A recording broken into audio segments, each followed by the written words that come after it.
two sides are having trade talks in the last 4 months, right? Going from Geneva to London to Stockholm and now in Madrid. So I think what that shows is that both sides really take this relationship very seriously, and they are, trying to work out some constructive agreements among them between themselves. And I think, this one, the most recent talk really focuses on TikTok as a very tangible, deliverables to rebuild some type of trust, right? In order for the two leaders potentially to meet at the end of October by the side of APEC. So I think that is very helpful because we do see some escalation again in terms of the tensions when the United States just a couple of days ago put 23 Chinese tech firms on the entity list, and China is having this anti-monopoly probe into Nvidia, and also some of the anti-dumping sort of a probe into some of the analog IC chips exported from the United States. So I think, with this constructive step in this trade talk, I think it's helpful to stabilize the relationship. Yeah, I think high-level talks between these two are always good, a way to calm the waters, perhaps. And again, as you mentioned, TikTok taking center stage. The two sides saying they've reached a framework deal on this wildly popular app. What exactly does that mean? Because we heard Scott Bessent said it looks like it could be under U.S. ownership at some point. Correct me if I'm wrong, but I've heard Chinese leaders and Chinese business leaders say they don't think that's ever going to happen. Well, yes, I think it's too soon to tell exactly the details. I think the so-called framework is basically both sides are willing to work on this TikTok issue when it comes to disinvestment or divestment. I think from the United States, they do want to take over in terms of the major ownership control, but it could be also, some kind of licensing agreements to transfer some, intellectual property rights to the United States, or some kind of measures that would put in to secure data securities and so on and so forth. I think for Donald Trump himself, he does see this as a potential huge political gain for himself because TikTok is so popular, 170 million users in the United States, and 62% of the youth in the United States have a TikTok account. And he, of course, has a personal account that has 15 million followers, and the White House just launched the page last month. So with all that, I think, Trump definitely has the interest of, keep it running. On China's side, I think, China does have the goodwill and try to normalize the relationships.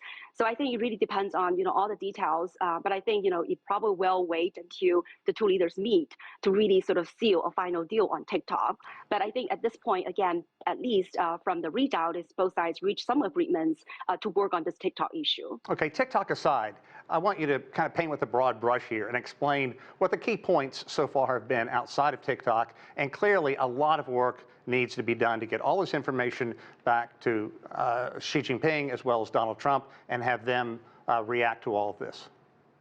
Yeah, absolutely. I think the stake is high, and there are so many issues on the table, ranging from trade to economy to, national security concerns and so on and so forth. I think, some of the sticking points, of course, has still to do with these tech restrictions coming from the United States, and then the trade imbalances, and also when it comes to, for example, the fentanyl-related tariff rate and the overall, high tariff rate, because we're now in the pause. But once the pause ends by November the 10th, supposedly there will be 55% of tariff rate imposed on China. And I think at this point, both sides would like to see some normalization and some improvements on the trade front. I think for the United States, we have seen the labor market, has been in this sort of downward revision trend, and inflation pressure is still relatively high, PCE at 2.6% reading as of July. So I think for the United States, I think, and plus, I think we're looking at trade deficit in the United States has really surged, by about 33% last month. So it just shows that the U.S.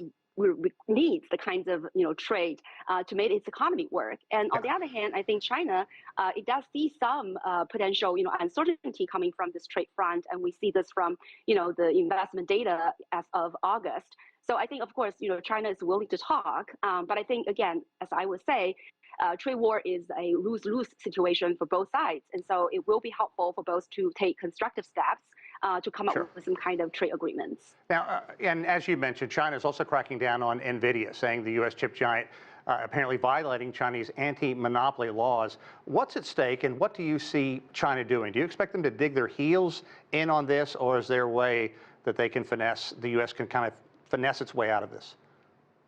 Well, I think as the Chinese spokesperson, says very clearly, right, these normal trade relationships, including sales of technological products, this is really a market behavior. But I think the United States has been politicizing, instrumentalizing, and weaponizing, these tech trade. And so I think from China's perspective, they do need to safeguard, their interests. And so I think this is just a warning and a wake-up call for the United States. If you do business with China, this will be generating mutual benefits, right? Nvidia, sells a lot of the chips in China, and it really helps with their bottom line and their innovations going forward.